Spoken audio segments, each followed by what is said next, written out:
Oi, pessoal, gente boa, estamos aqui de novo, tá, para conversar com vocês, e eu hoje trago aí gente muito importante lá da capital federal, nosso querido e eterno colaborador, o Vitor Neiva, né? A gente, inclusive, nós estamos aí insistindo para que ele tenha um programa semanal aqui com a gente.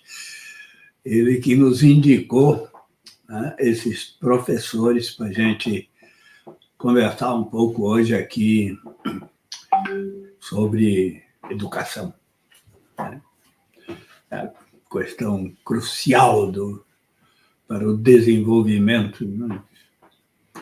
Estamos numa crise civilizatória, imagine, né, o quanto é necessário a educação. O pessoal está chegando aí? Olha aí, pessoal, chegando, já vai acionando o sino aí do YouTube, né? Vai chamando aí o pessoal. Embaixo da tela está correndo aí a chave. Não, agora está aí o Catarse. Para entrar no Catarse, vocês têm aí no alto da tela à direita um card que leva diretamente para esse programa, onde você pode fazer a assinatura mensal, né, de solidariedade. É uma assinatura, eu digo, de militante para sustentar a revista, que não tem outra fonte de renda que não seja o apoio financeiro de seus leitores, de seus televidentes. Nós somos multimídia, né? Estamos aí, né? Temos um boletim que circula todos os dias por e-mail, por WhatsApp, por Instagram, por Twitter, mas, né, também está passando aí a chave do Pix. Quem quer colaborar com o Pix, né, pode colaborar a partir de R$ 9, R$ 10 aí, já é uma grande ajuda para nós. Quem não quer nem Pix, nem Catarse, pode, né, tem lá, entra no módulo aí de colaboração e você pode pedir um boleto ou pode fazer uma transferência bancária. Eu estou, como sempre, assim, perplexo, né, com a leitura diária dos jornais, né? Veja o que está na manchete de todo o país, não é? Chacina de 22 pessoas, né, lá na Penha, na zona norte do Rio de Janeiro, por um batalhão do BOP, né, do Batalhão Especial aí da PM do Rio de Janeiro, né? Aí mais para cima, né? Mais para cima aí, e os caras da PM botaram um cidadão no porto, trancaram um cidadão no como execução em câmara de gás, né? Aí a PM coloca um cidadão no porta-mala de uma viatura do Estado, não é? Para ele morrer asfixiado pelo gás lacrimogênio. Gente, né? É uma coisa assim espantosa, né? Espantosa. Eu escrevi um artigo, vocês podem ler aí na revista, espero que já tenha sido editado, né? Contando aí que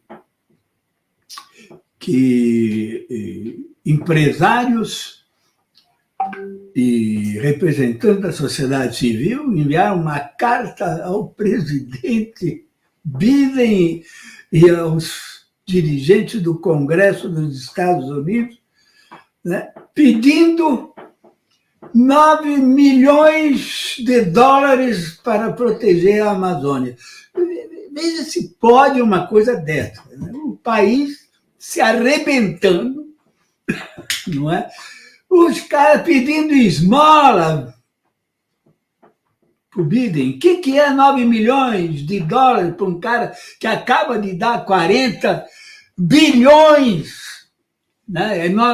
40 bilhões para a guerra na Ucrânia, para matar gente. Olha, nós vamos falar de ensino, né? Para isso, né, nós convidamos esses dois professores, a Gina Vieira e o doutor Francisco Tiago. Né? Veja o seguinte, né? Como é que está a nossa educação, né? Os caras querem acabar com a escola pública, né? Querem cobrar para a universidade. Né? Já estão aí com ensino à distância, né? Já estão privilegiando o ensino à distância, que é ministrado por grandes corporações estrangeiras. Né?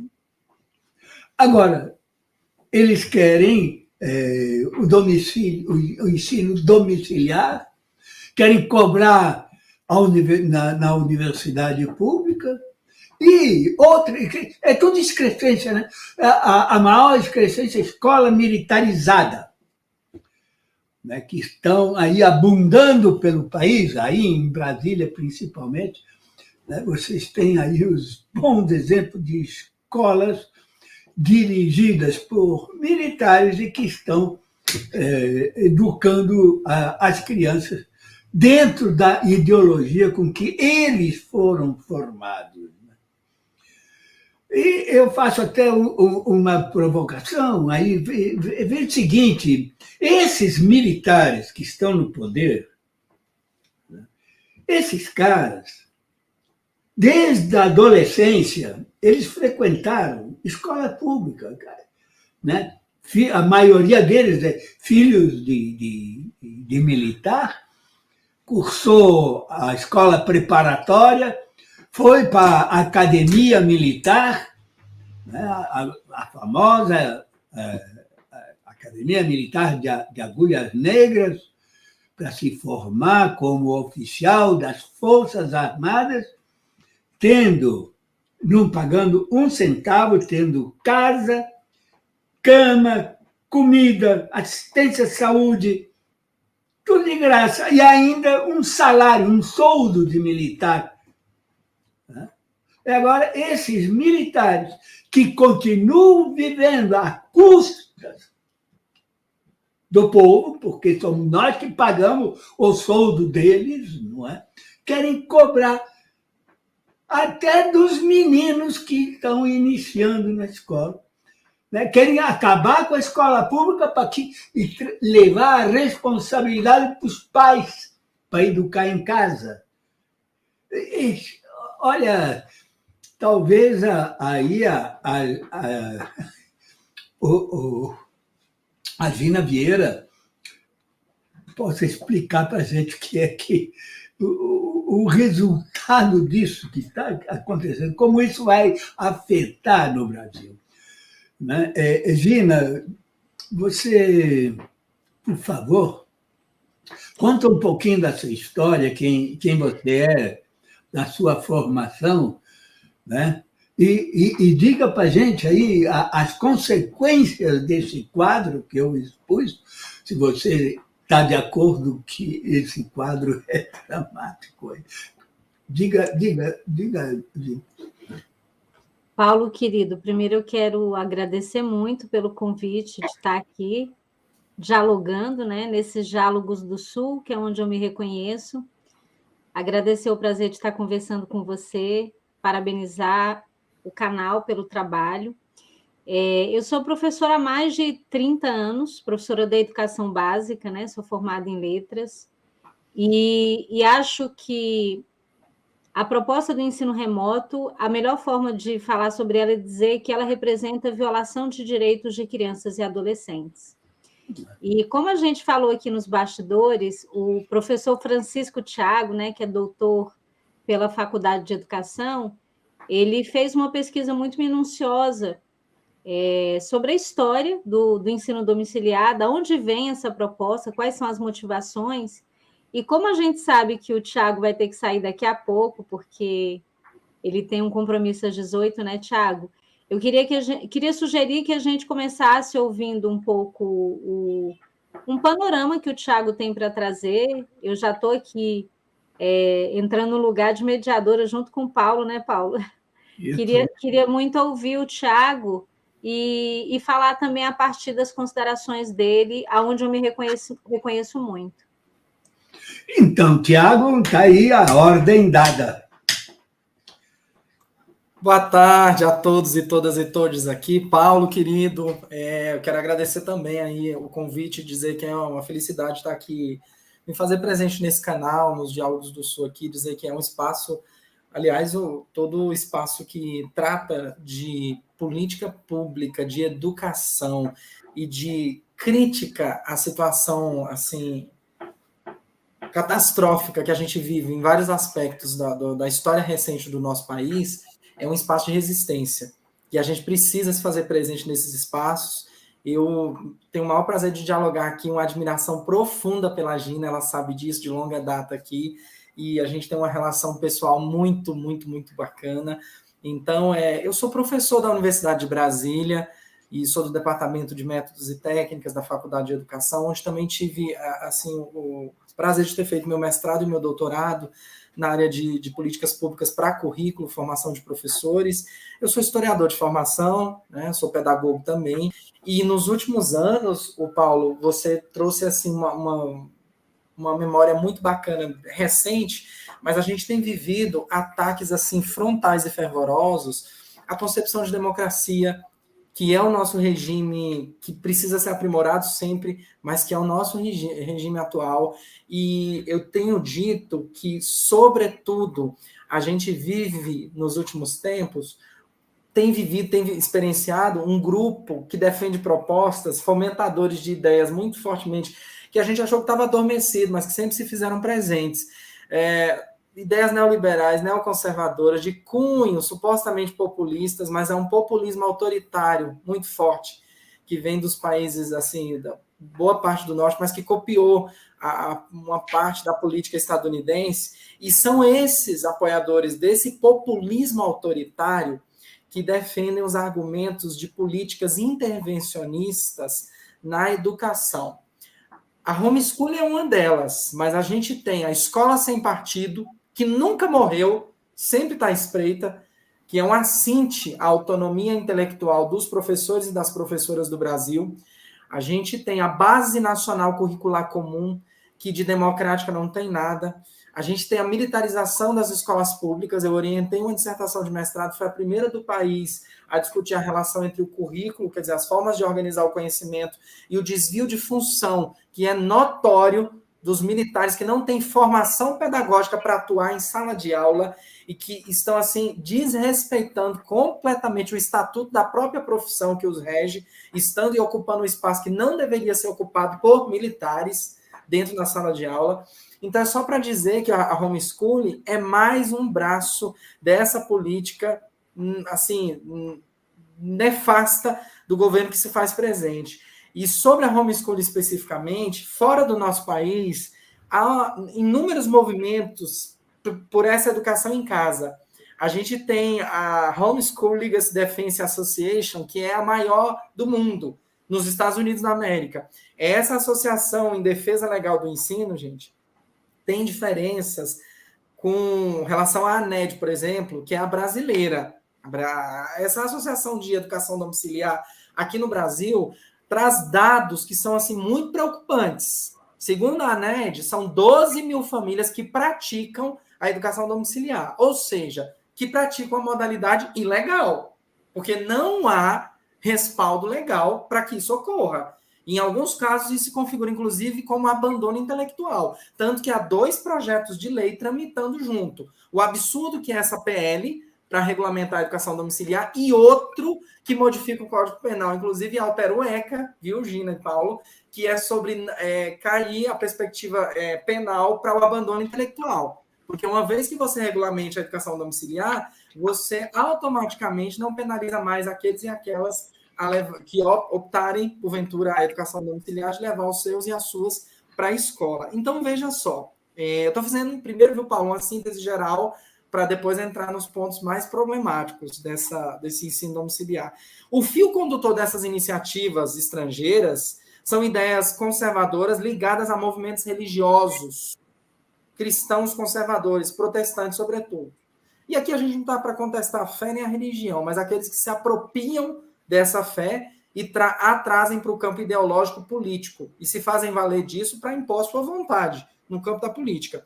O outro contexto, quem é que consome a educação, a homeschooling nos Estados Unidos da América? Eu estou falando muito dos Estados Unidos porque foi esse modelo que o governo federal, a pasta do MEC, a ministra dos Direitos Humanos, da Família da Mulher, essa que está, e o antigo ministro, aquele que vivia alfinetando o comércio exterior da China, que já não é mais o ministro, aquele que é professor, é esse modelo que eles copiaram. Lá, classe média branca, evangélica, onde pelo menos um dos pais tem formação universitária. Esse ensino predominantemente está a cargo da mãe, e a permanência no programa se dá apenas entre 2 e 3 anos. Ou seja, a discussão da homeschooling nos Estados Unidos tem quase um século. É consolidada, tem diferenças, porque eles têm constituições estaduais, é por condado, não há uma constituição federal, nacional, como nós temos aqui, é uma outra realidade. Lá, eles alegam nos Estados Unidos que a escola promove, olha o termo, um emburrecimento programado. E uns defendem, os mais radicais, o que assusta, viu, Gina?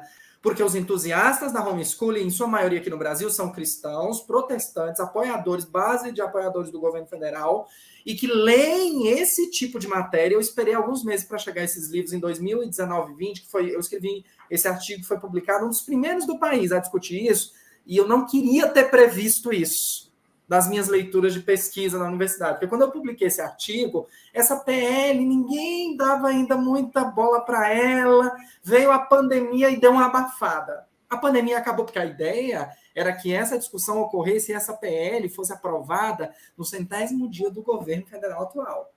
O que aconteceu foi só que no 100º dia, fisicamente, essa ministra e esse ex-ministro e um representante do governo federal levaram pessoalmente isso para a Comissão de Constituição e Justiça. Mas veio a pandemia e sufocou, tá? Então, isso é a realidade estadunidense. Na Europa...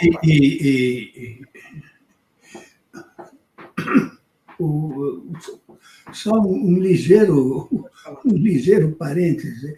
Não é por menos que eles puseram um calvinista no Ministério da Educação, né? O pastor calvinista aí, do um clube de calvinistas que tem aqui em São Paulo, chamado Universidade Mackenzie. Né? Perfeito, Paulo. Essa leitura é importante, essa inserção que você fez não é à toa, porque aos interesseiros de fé, abre aspas, e economicistas muito, muito entusiastas pela aprovação da homeschooling do PL, da forma como está. E aí só estou fazendo a contextualização para a gente compreender de onde vem. Na Europa, o que fez surgir a homeschooling?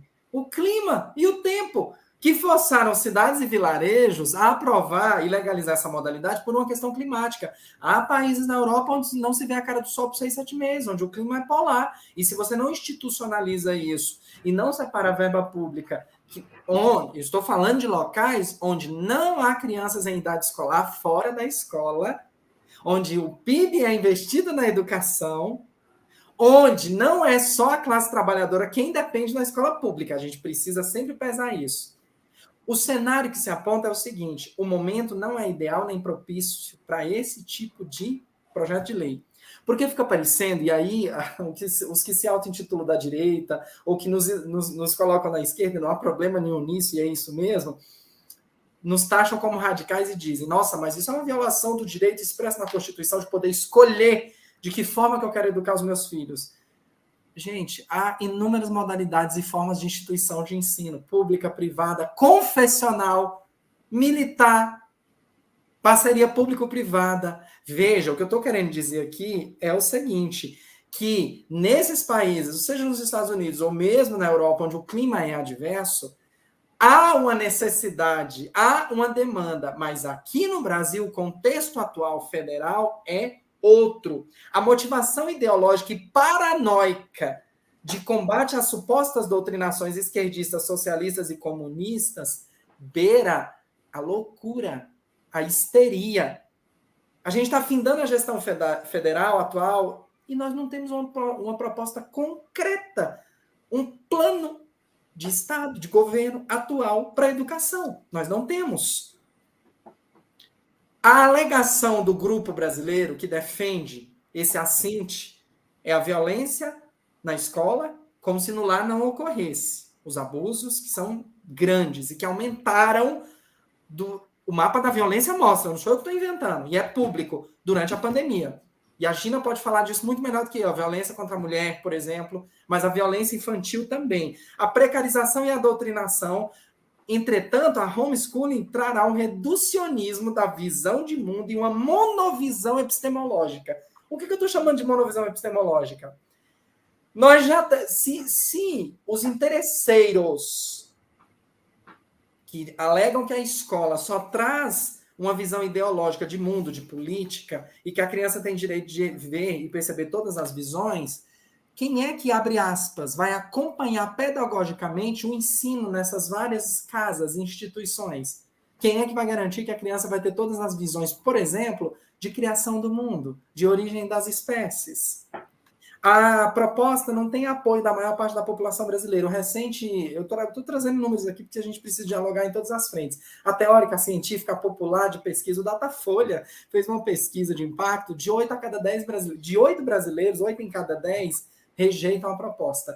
E eu tenho uma suspeita muito grande, viu, Paulo e Gina, de que isso ainda é reflexo do ensino remoto, que a pandemia demonstrou a incapacidade intelectual e profissional das famílias brasileiras em administrar o ensino em casa. Mas eu tenho um curso superior. Você pode ter curso superior, mas você não é um profissional da educação. E há uma diferença muito grande nisso. A matéria fere o ECA, a Constituição, a Gina já trouxe isso, ao eliminar a punição prevista no Código Penal brasileiro como crime de abandono intelectual. Foi o que eu já falei. E aí eu estou só fechando essa parte aqui, gente, porque há um risco de, a médio e longo prazo, a gente caminhar para a terceirização e a privatização do que sobrar, né, da escola pública, porque boa parte da verba, se a gente for ler o que está no projeto de lei, vai ser destinada a isso. Por quê? A matéria diz que as famílias optantes por essa modalidade vão apresentar numa plataforma virtual a ser criada pelo MEC vários documentos. Bom, vai ter que ter uma licitação, vão ter que criar programas de computador, vai ter que ter uma pasta no MEC, vai ter que ter uma coordenação, uma sub-área, dinheiro público. O MEC vai se responsabilizar e disponibilizar regularmente dados sobre essa modalidade. Mais dinheiro público. Os pais ou responsáveis que optarem vão ter registro periódico disso. Aonde? De que maneira?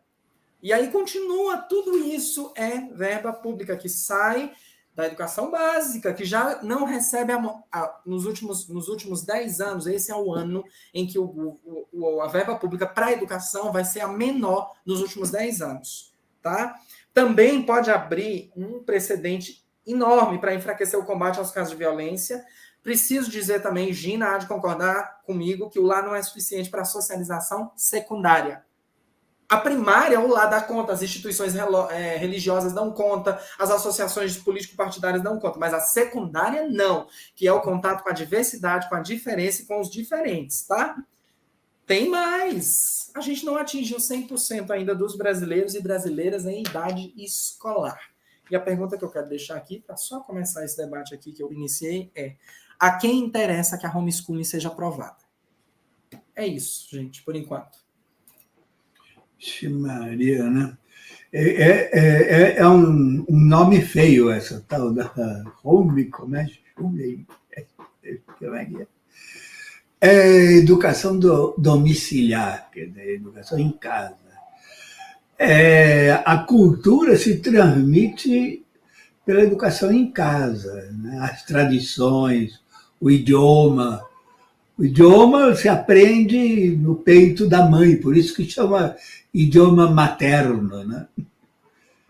E estão aí os povos originários preservando até hoje a sua sabedoria de conhecimento da natureza e tudo, pela educação em casa.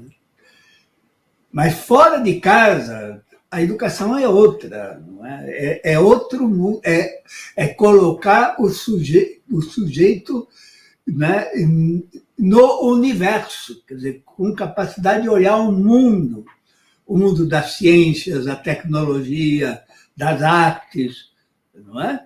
É completamente diferente. A socialização, fundamentalmente a questão da socialização do indivíduo. Na escola ele se socializa, em casa ele se individualiza cada vez mais. Não é? Realmente é dramático aí. Eu fico indignado com como é que essa coisa avança e a mídia ainda por cima dá espaço sem nenhuma crítica, não é? Diga aí, Gina, a provocação está feita aí. Paulo, querido, você usou uma palavra muito boa para definir o cenário que se anuncia com essa proposta, né? Você usou a palavra dramático. Eu me reconheço muito no que o Tiago falou, o professor Francisco Tiago, me perdoe a liberdade, porque a gente é tão próximo, né, que eu falo Tiago. E acho que tem que trazer uma outra camada, que é muito importante, que é a seguinte: a gente muitas vezes se esquece que a educação tem esse papel fundamental de permitir que os sujeitos acessem os conteúdos formais, os conteúdos clássicos, né? O conhecimento acumulado pela humanidade, mas educação não é só isso. Educação tem a ver também com a construção da identidade de um país. É a partir da educação formal, dentro das escolas públicas e privadas, de qualquer natureza, que a gente define os nossos valores e a gente passa para as novas gerações os nossos marcos civilizatórios. Então, quando as pessoas falam de escola, elas se esquecem que escola serve para lembrar que todo mundo é parte de um grupo, de uma sociedade que foi acumulando determinados acordos inegociáveis, incontornáveis, e dos quais a gente não pode retroceder. Então, vou dar um exemplo básico, né? A gente passou por muita barbárie ao longo da história da humanidade, até a gente entender que a natureza humana é diversa e que eu tenho o direito de ser quem eu sou sem sofrer qualquer tipo de violência. O Brasil é campeão em assassinato de jovens negros, de mulheres, de pessoas LGBTQIA+.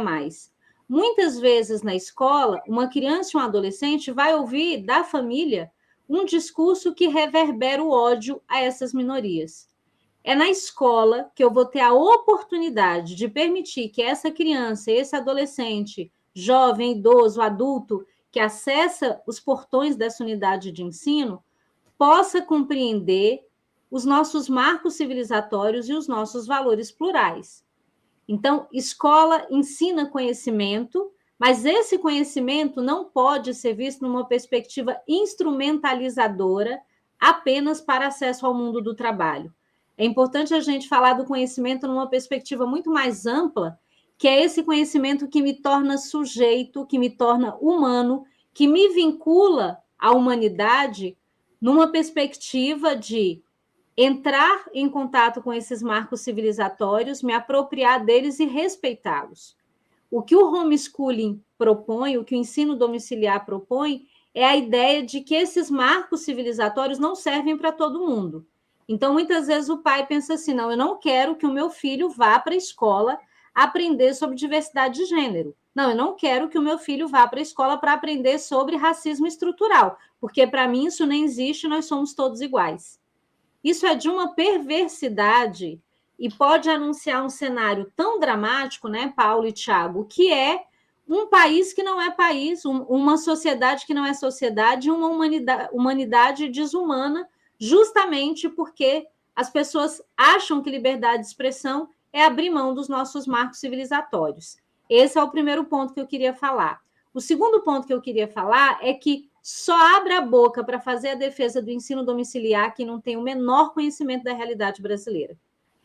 Qualquer pessoa que tenha minimamente conhecimento do que é o Brasil e a situação de vulnerabilidade que crianças, adolescentes e mulheres vivem e o quanto a casa, o espaço domiciliar é o lugar mais letal para mulheres e crianças, as pessoas jamais abririam a boca para fazer essa defesa. Eu tenho ido, Paulo, a muitas escolas, conversando com professores no pós-pandemia, e é curioso como as pessoas imaginavam que no pós-pandemia a gente teria perda de aprendizagem. E agora, no retorno, está caindo a ficha para todo mundo que essa não é a nossa perda mais grave, não é a nossa perda mais severa. A nossa perda mais severa é justamente a perda que se deu pela ausência de interações sociais. Nós somos sujeitos sócio-históricos, nós somos gregários, e as interações sociais não são um detalhe pequeno para que a gente consiga aprender e se humanizar. A gente não nasce humano, a gente se torna humano nesse processo de educação, de socialização e de interação com as pessoas. Então, o segundo aspecto que eu acho dramático, temeroso e preocupante é justamente o fato que o ensino domiciliar empobrece a formação das crianças que não têm o direito de ir para a escola. As interações sociais, para além do espaço da família, como muito bem disse o Francisco Tiago, garante à criança o direito à socialização secundária. Então, eu vou ser um ser humano com uma formação muito mais enriquecida e plural, com uma visão de mundo muito mais ampla, se eu tiver garantido o meu direito de estar em contato com pessoas que pensam diferente de mim.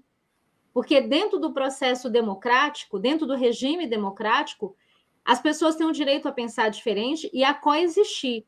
E na perspectiva de quem defende o ensino domiciliar, eu tenho que criar uma bolha para o meu filho circular dentro dessa bolha, né? E aí eu queria dizer que, de fato, num país que produziu desigualdade, porque o país desigual que nós somos foi sistematicamente produzido a partir do racismo estrutural.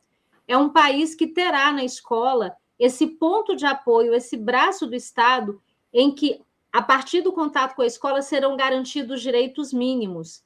É a escola que tem o poder de acionar as redes de apoio, assistência social, conselho tutelar, para proteger crianças da violação de direitos. Então, você imagina o que é. E eu estou falando de crianças ricas e pobres, crianças com situação de privilégio social e crianças com situação de vulnerabilidade social. A gente lembra do caso recente do garoto, fugiu o nome agora, que foi assassinado dentro de casa.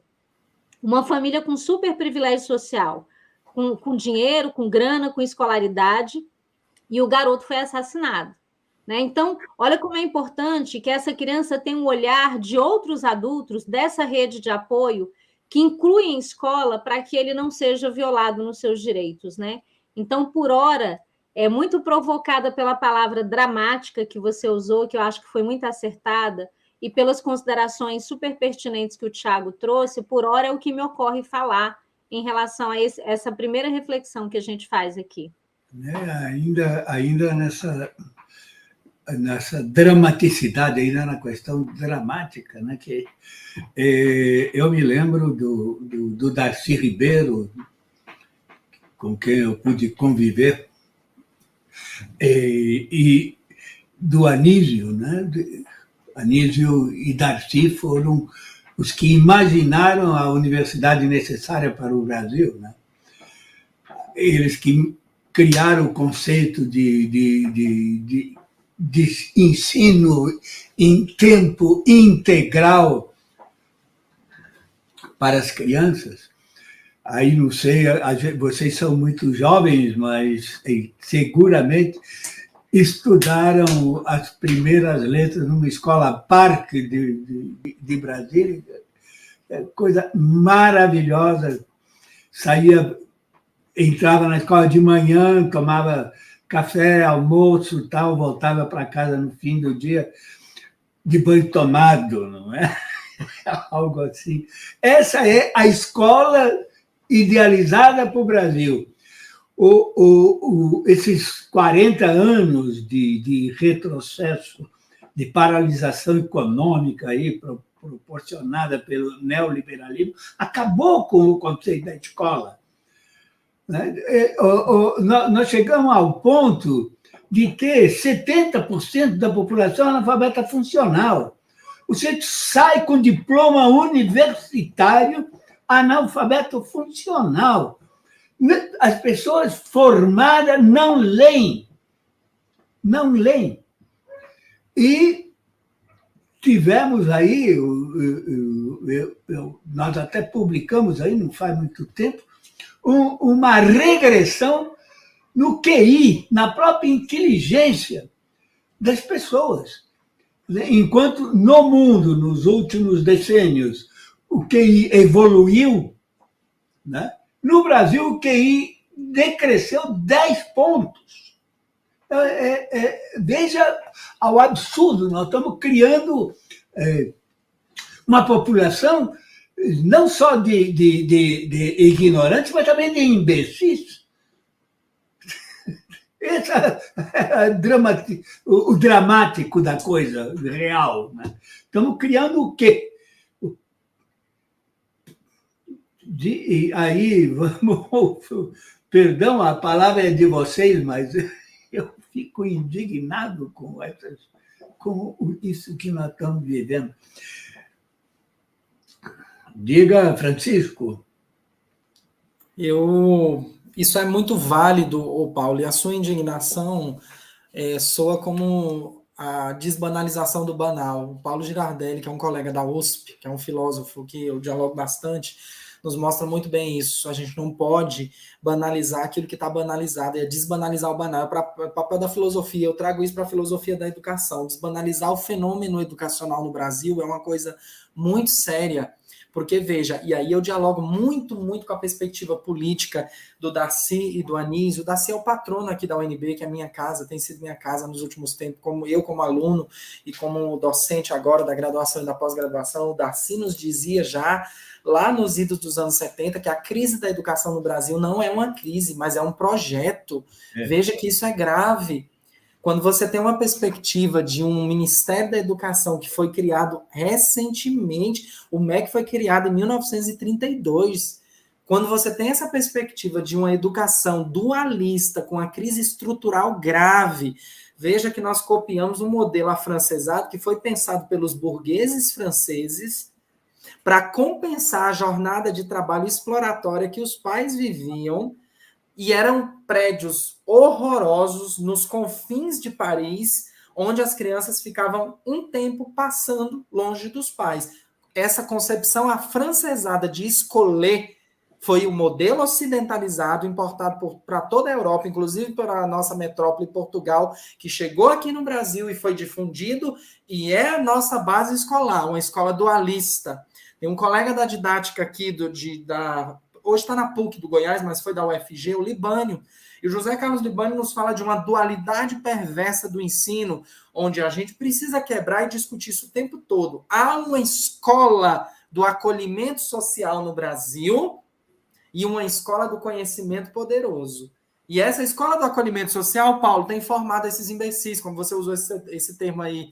Eu tenho dito que é uma escola que não tem... E aí a culpa, não estou aqui atrás de culpados ou culpadas, mas historicamente falando, aqui falo como historiador da educação que sou também, a gente tem que buscar explicações históricas, e a escola é uma criação humana, como diz o Saviani, como diz o Gramsci, como diz o Chudovsky, como diz o Mário Agliero Manacorda, são as minhas referências da teoria crítica, da pedagogia histórico-crítica. Se a escola e o ensino escolarizado são humanos, elas podem ser transformadas. E isso não é utopia, isso é uma questão de matéria.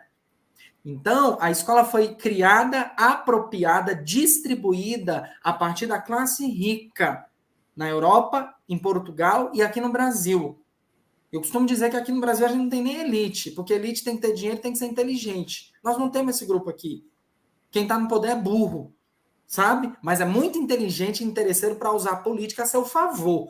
Nós não temos elite. A gente tem muita gente que herdou terras de capitania hereditária, famílias abastadas que compraram a inteligência artificial, mas que não são inteligentes. Nós temos classe rica. O fato é que esse povo, essa galera que está no poder e que transformou a escola pública no celeiro para a formação de trabalhadores alienados, tem conseguido fazer isso. E professores e professoras que se destacam e que têm feito trabalhos maravilhosos, como a Gina, por exemplo. Eu deixei um legado na educação básica de pouco tempo, 15 anos apenas, mas eu tentei fazer da melhor maneira possível. Não podemos ser exceção.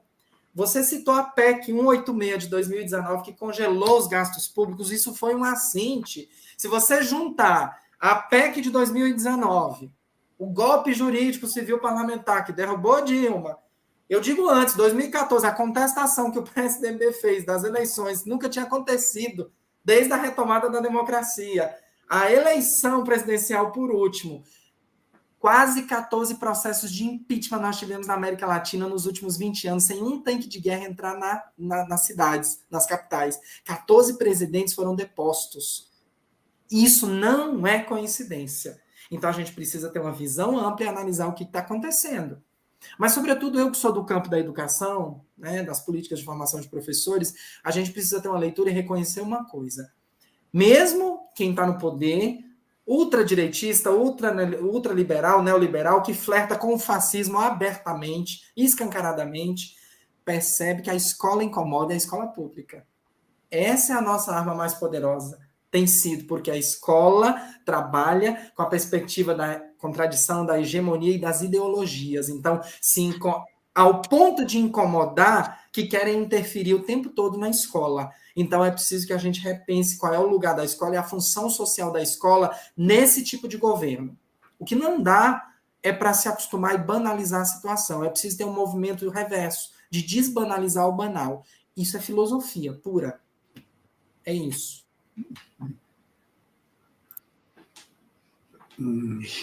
Tá aí, Gina.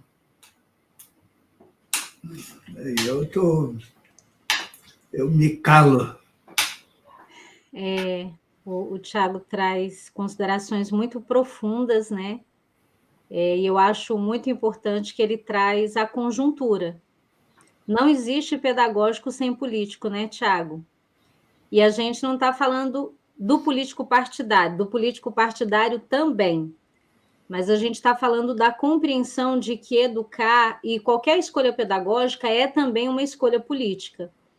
E aí eu acho que o homeschooling também está muito no bojo da lógica ultraliberal que reduz a escola, como muito bem disse o Tiago, a um celeiro de formação de mão de obra, né? Formação da classe operária numa perspectiva alienada. Porque o que mais me preocupa? Eu tenho visto, sobretudo nesse pós-pandemia, é quase que uma obsessão das pessoas pela aprendizagem, mas é uma aprendizagem sem educação. Eu tenho lido recentemente, o Bernard Charlot estava comentando com Francisco Thiago, ele faz uma provocação dizendo assim: educação ou barbárie, uma escolha para a sociedade contemporânea. E como a gente está sob a égide do ultraliberalismo, do capitalismo, o capitalismo tem um apetite insaciável, né? Outro dia me perguntaram o que fazer para que as próximas gerações estejam preparadas para o mundo que está por vir, e eu disse, olha, dependendo do apetite do capital, ninguém vai estar suficientemente preparado, porque falar 3 idiomas, entender de tecnologia ainda vai ser pouco. Mas nessa perspectiva de um mundo que precisa ser produtivo para que alguns acumulem capital, você vai sendo empurrado para uma perspectiva de educação profundamente empobrecida, que é essa perspectiva de achar que educação é só transmissão de conhecimento. E o que mais me preocupa é ver que, justamente por nós termos, como o senhor falou muito bem, Paulo, a gente tem tido, ao longo da história do ensino superior, uma espécie de transformação de universidades privadas, faculdades privadas, em balcões de negócio. Muitas dessas faculdades, sobretudo nos cursos de licenciatura, se reduzem a balcões que entregam certificado. E aí, muitas vezes, você tem um professor que foi mal formado por essa faculdade, chega no chão da escola e reproduz essa perspectiva de uma educação empobrecida e aligerada. Então, o ensino domiciliar, ele acaba, digamos assim, seduzindo algumas pessoas que, por falta de repertório, não percebem que a educação, de fato, é uma área estratégica para você definir, inclusive, os seus projetos de poder. Eu costumo dizer o seguinte, se você quiser conhecer o projeto de poder de um determinado governo, e aí a gente está na iminência de um pleito, né, das eleições, todo mundo que está aqui nessa live, nesse debate, nesse momento discutindo ensino domiciliar, deve inquirir os seus candidatos sobre quais são as propostas que eles têm para a educação. Porque a gente está vendo, nesse atual contexto, que nós estamos, tanto no Brasil quanto no Distrito Federal, com pessoas comandando a educação que não tem sequer uma proposta consistente para a educação. Tem uma proposta de esvaziamento da escola pública, de esvaziamento de recurso, de redução da escola pública a espaço de controle, de silenciamento. Uma pessoa que pensa a escola pública e propõe escolas cívico-militares, como você disse muito bem, Paulo, colocar policiais militares dentro da escola, para mim o que essa pessoa está anunciando é que ela não entendeu do mais elementar, do específico da educação. Não entendeu que a natureza da educação é completamente diferente da natureza do trabalho da polícia, que trabalha com opressão e não com educação, né? Trabalha com repressão e não com educação. Então, eu acho que talvez o que mais importante a gente precise olhar para essa conjuntura política é entender o seguinte: em educação, o jogo nunca está ganho. A gente vai sempre ter que lutar para aquilo que a gente conquistou até agora, para aquilo que a gente avançou até agora. Porque, assim, no estalo, você percebe que escola cívico-militar, escola sem partido, ensino domiciliar, são todas cantigas do mesmo tom, né?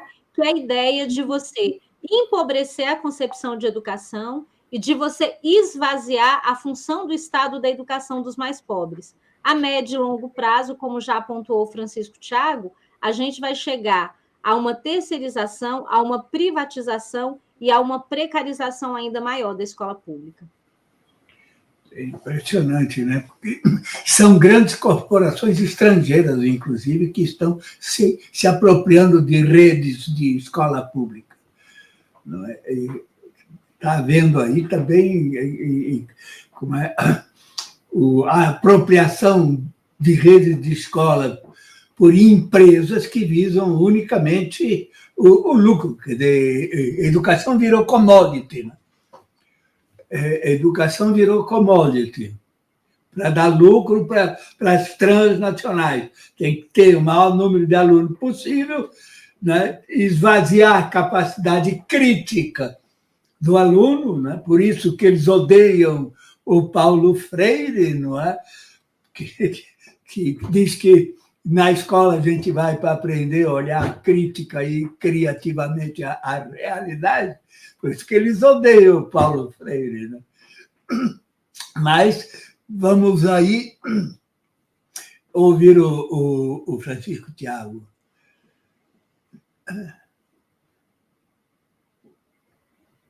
Vamos lá, eu queria destacar, sabe, Gina, agora e o Paulo também, a pauta principal aqui é a homeschooling, mas é obviamente como a gente precisa contextualizar e fazer as ligaduras, as tessituras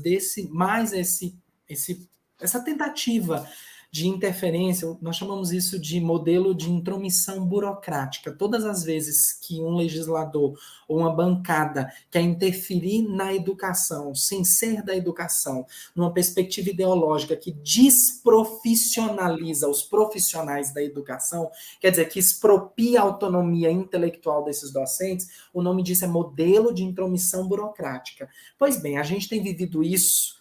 Vive-se em governos mais à esquerda, mas vive-se muito mais em governos de ultradireita, porque sob a alegação paranoica das doutrinações socialistas / comunistas. Pelo menos tem sido isso que é anunciado desde que o atual presidente da República tomou posse.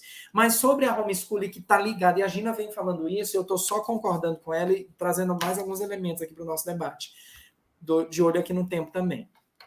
Homeschooling, BNCC, escola sem partido, escolas militarizadas e, mais recentemente, a ideia de cobrança de mensalidade, alegando da universidade gratuita. Eu queria dizer que não é universidade gratuita e não é ensino gratuito. É universidade pública e ensino público que já estão pagos por nós. Há uma diferença grande nos serviços que o Estado tem que prestar para a população. Então, eu queria chamar a atenção disso, porque muita gente, eu tenho recebido, Paulo, Gina, de alguns colegas de outras áreas, de alguns pais interessados em tentar entender, olha, mas a homeschooling, eu só quero ter o direito de educar o meu filho em casa e a Constituição me proíbe hoje, a LDB me proíbe. Não te proíbe. Ora, a questão é que o momento político atual e a forma como o projeto de lei está sendo discutido, e aí eu quero chamar a atenção de outra forma, democraticamente discutir e implementar PEC, projeto de lei, ações jurídico-parlamentares, sem ouvir os maiores interessados, comunidade, pais, entidades de classe, isso também é descaracterizar e desmerecer todo o legado jurídico e educacional que foi construído. A BNCC foi feita assim, a toque de caixa, e foi um crime. Só para vocês terem uma ideia, Paula, a Gina sabe disso, que eu já até dialoguei com ela no curso que ela ministra, que é gestora do curso Mulheres Inspiradoras. Paulo, a primeira versão da Base Nacional Curricular Comum, que hoje é a maior política da América Latina de currículo que existe, que é devido às dimensões continentais do Brasil, em 2014 para 2015, a primeira versão da BNCC veio para o ensino médio, sem as áreas de... Vejam só como não há inocentes nesse sentido. A primeira versão da BNCC, e se tivesse sido aprovada dessa forma, a gente teria graves problemas. Já aprovada do jeito que está, nós já temos problemas, mas imagine no ensino médio sem a obrigatoriedade de sociologia, história, educação artística e filosofia. A quem interessa não ter aula disso ou não oferecer essas áreas? Justamente essas áreas. Mas quando você pega os verdadeiros autores da BNCC, que são Bradesco, Itaú, Fundação Lema, todos pela educação... E muito cuidado com esse órgão, Todos pela Educação. Muito cuidado para olhar de fato quem é que está por trás. As iniciativas, reparem que a própria mídia, e a Gina trouxe isso, o Paulo também nos trouxe, todas as vezes que vamos discutir educação, projetos para educação, a grande mídia, a chamada grande mídia brasileira, dificilmente traz a visão das universidades, das entidades de classe que nos representam, e normalmente são sempre essas entidades representativas da sociedade civil, mas que não dialogam conosco, que estamos nas instituições públicas de ensino. Então, eu quero chamar a atenção mais uma vez disso, que o campo da educação, o campo das políticas públicas, da formação de professores, e que está aí querendo discutir, dialogar, e a universidade precisa se abrir para isso, está dizendo o tempo todo, e eu estou aqui me fazendo valer em cima do que já escrevemos, publicamos, que há um projeto em curso muito grande de escamoteamento, de trazer uma visão refratária para a educação pública, sobretudo, que promove a privatização, a descaracterização, o desmerecimento. A BNCC, a homeschooling é mais um assinte para nos tirar, de fato, o foco, que é, e eu provoco mais uma vez, Estamos findando o 4º ano da gestão atual federal. Qual é o projeto de educação? Se formos fazer a leitura em cima do que estamos discutindo, o projeto de educação é educação pública menos, investimento muito maior nos grandes capitais, os grandes conglomerados, é só observar quais foram as grandes editoras que lucraram com a aprovação da BNCC e os acionistas dessas editoras que têm pacto com o Ministério da Educação. E eu não preciso dizer muito. Então, a relação entre financiamento privado na educação pública tem a ver com tudo isso. O que foi descoberto recentemente das supostas denúncias, eu vou falar suposta porque a gente não pode ser leviano, as supostas denúncias de malversação de gastos no Ministério da Educação é só a ponta do iceberg, e esses alardes de PL da homeschooling, PEC para a privatização da universidade, me assustam por um motivo muito grande. A força política que a gestão atual ainda tem dentro do Congresso Nacional para fazer esse tipo de projeto ainda ir para frente. É nesse sentido que a gente tem que ficar em alerta. Conhecer e entender para contestar. É isso. Tiago, você pediu para te avisar quando fosse às horas. Então, se você tem mesmo que sair, despeça. Infelizmente. Diga sua despedida aí para tu. Olha, eu diria que... Por favor, não deixa de deixar os seus contatos, tá? Claro. Eu vou pedir para o George, que está aí nos bastidores, colocar os contatos aí, tá, George? Pode, a minha conta do Instagram, francisco.tiago, UNB, é só me procurar lá, tá? O Facebook também.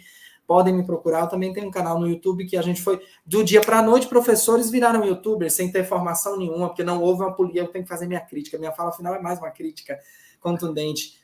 Não houve um apagão de 6 meses no Ministério da Educação em 2020, porque não sabiam, não quiseram agir politicamente para direcionar um projeto maior para as escolas se organizarem, se estruturarem, para o ensino básico, sobretudo, se estruturar para saber o que fazer durante a pandemia. E cada estado e cada município teve que dar conta de se virar para fazer isso. A minha despedida aqui, na verdade, é um até breve, e para dizer o seguinte: o Newton Duarte, que é um grande companheiro, um grande colega da universidade, diz que garantir acesso, e aí eu vou ampliar e vou parafrasear o Newton, muito em cima do que Gina disse também, a função social da escola não é só trabalhar e garantir o acesso à classe popular, os conteúdos artísticos, culturais, científicos de alto nível que foram acumulados pela humanidade, que foram apropriados pelos ricos, pelos mais ricos. Essa é a função social principal da escola. Mas a função social da escola também é tornar cada um de nós seres humanos, que não é nato. Que a gente não perca isso de vista, porque só a família não dá conta disso. Isso é fato, para além da discussão jurídica, tá bom? Eu me despeço aqui, um abraço, dizer que foi um prazer, e lamento ter que sair agora, mas realmente por conta de compromisso já estabelecido, espero ter colaborado e contribuído. Paulo, um grande abraço, querido, espero colaborar de outras vezes aí. Gina, um beijaço para você, tá bom? Tchau, gente. Francisco Tiago Silva, muito obrigado por suas tão esclarecedoras considerações. É de gente assim que a gente precisa, é gente assim que tenha uma visão correta, uma visão crítica da realidade, né? É que a gente quer trazer aqui para dialogar com você. Gina, se você tem tempo, ainda podemos esticar um pouquinho, mas não muito, né? Porque nosso pessoal aí tem muito trabalho para fazer. Terminada essa live, eles têm que fechar o boletim, tem muito trabalho. Mas a vida e a profissão me ensinou que campanha política é meio de comunicação. É meio de comunicação interativo, porque abre oportunidade, inclusive, de contato pessoal, né, boca a boca, com grupos, e a utilização dos meios de comunicação.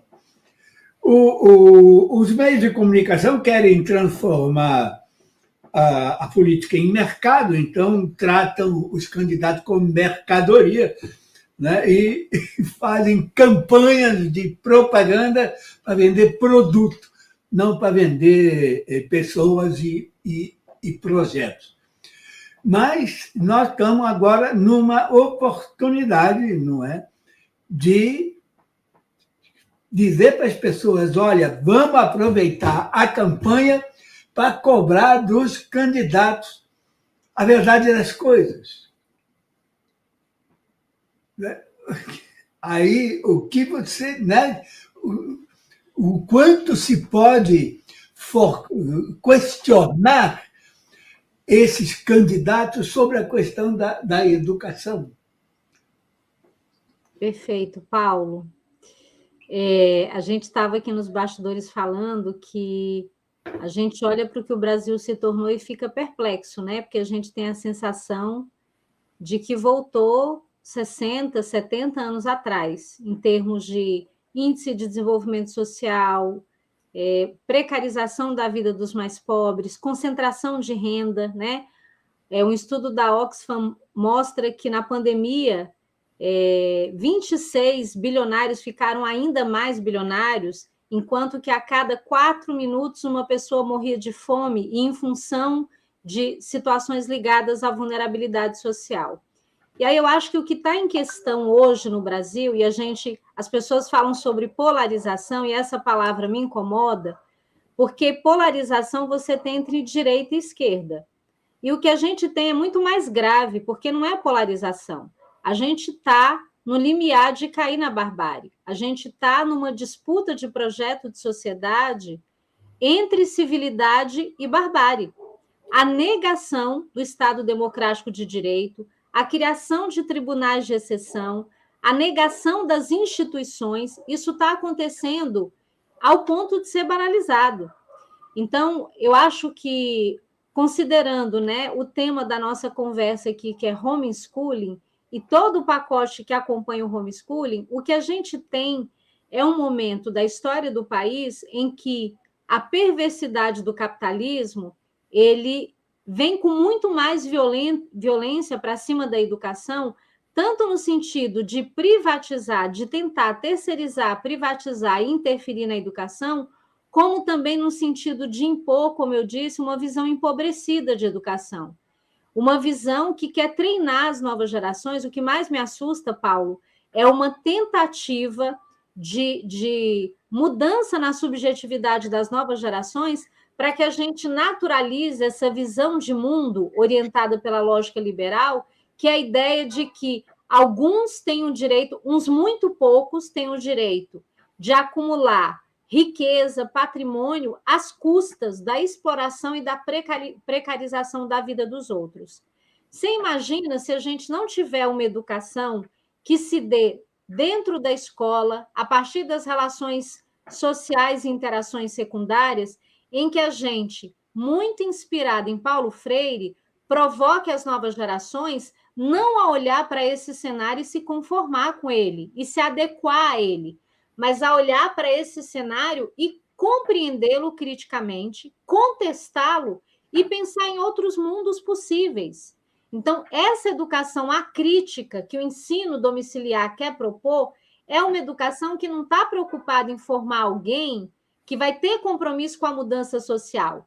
É uma educação preocupada em formar alguém que vai ficar repetindo esse modelo injusto de sociedade.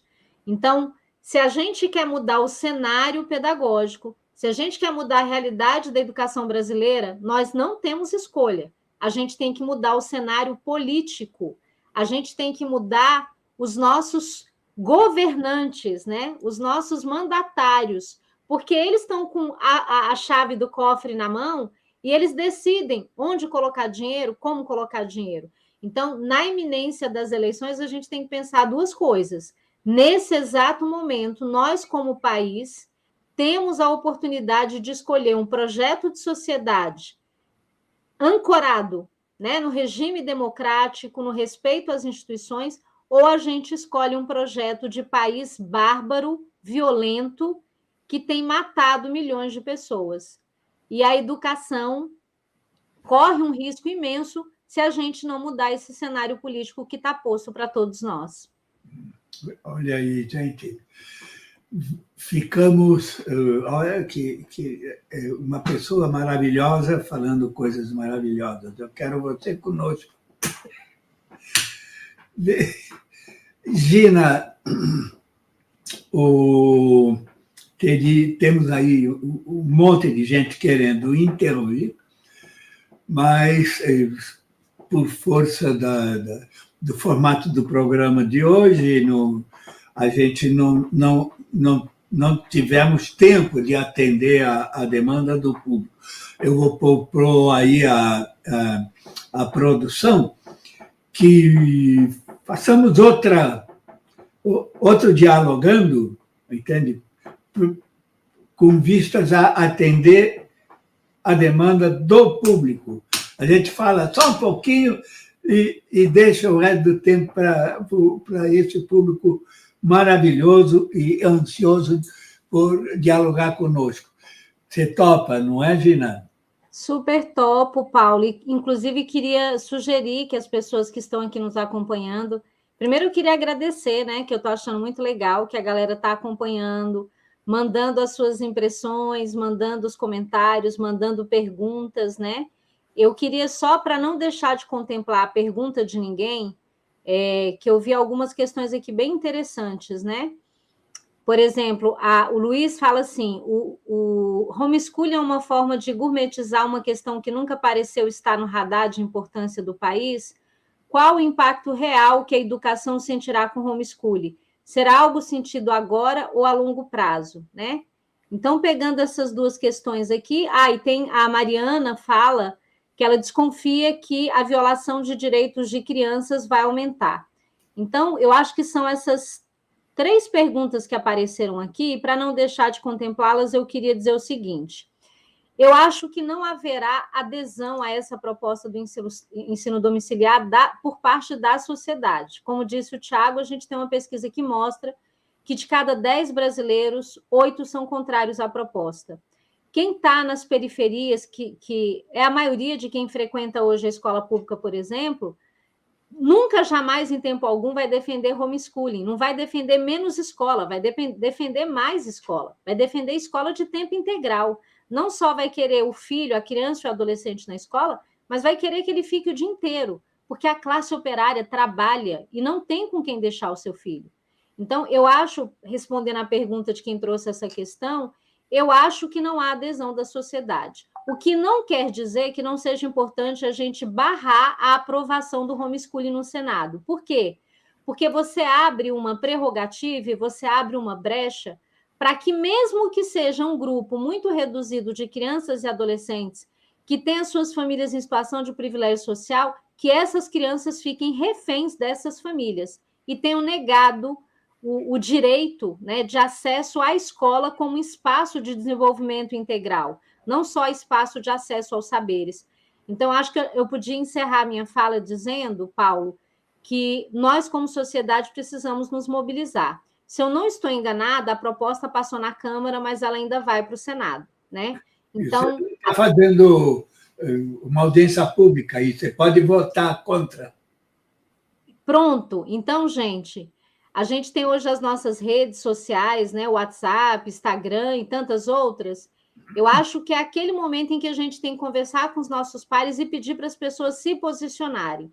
Política não é, participação política cidadã e democrática não é só votar de 4 em 4 anos em determinados candidatos que a gente escolhe.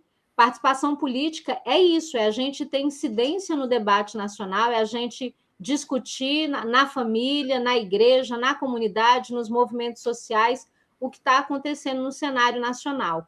Eu acho que é um momento decisivo da sociedade brasileira fazer a defesa incontornável dessa escola pública, laica, inclusiva, socialmente referenciada, profundamente comprometida com o fortalecimento da democracia. Porque, se eu não estou enganada, o Darcy Ribeiro também dizia que a escola é a fábrica de fortalecimento da democracia. É nos espaços sociais, coletivos e participativos que a gente garante a crianças e adolescentes experiências democráticas, porque democracia a gente não aprende com blá, blá, blá. Democracia a gente aprende na vivência e na experiência no chão da escola, nas interações com os nossos pares. Olha aí. Que maravilha! Estou encantado com essa nossa conversa com duas personalidades do mundo da educação. Estamos aqui para aprender. Recomendem esse diálogo aqui para os seus amigos. Quem não assistiu inteiro, recomendo que pegue aí uma horinha na noite, assista ainda. Está passando aí no pé da tela o código do nosso Pix. Contribua para que possamos continuar com essa trincheira aberta. É isso aí. Até logo. Muito obrigado, Dina. Dina, muito obrigado pela Paulo, querido, eu que te agradeço, viu? Foi um prazer imenso estar aqui com você. Muito obrigada. Aí.